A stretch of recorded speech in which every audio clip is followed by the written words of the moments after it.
Hey everybody, what is going on? I hope you guys are all doing well, and welcome to another tutorial video. In this video, I'll be explaining to you guys how you can delete photos and videos off of Google Photos. So let's get right into it. Now, the way that you do this is very simple, and I'll be explaining it to you. But before I do, what you need to do is if you delete any photos or items from Google Photos, it will be deleted also from Android devices, iPhones, and iPads with Google Photos installed and backup turned on.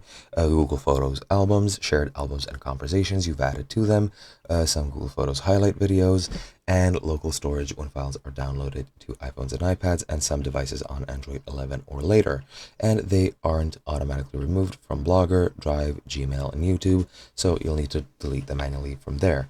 Now, to delete your photos and videos on Android, it is pretty much the same as on iOS. You just need to go into the app, sign into your account, tap and hold a photo or video that you want to move to the trash, and then you can tap and hold to select multiple photos and videos, and then at the top tap delete, and that should be it. Now, some photos do save space, some do not, and if you want to regain the space fully, you need to go into your trash folder and manually delete permanently all the items. Now, on the computer, what you need to do, sign into Google Photos and choose the photo or video that you want to delete.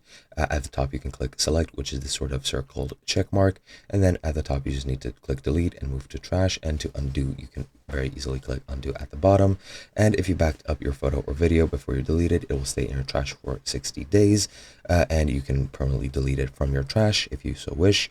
And some photos, again, save space, some don't. And that's pretty much it. As I mentioned, pretty much the same for iOS as well. And that's it. Hope you guys enjoyed, and I'll be seeing you guys in another video.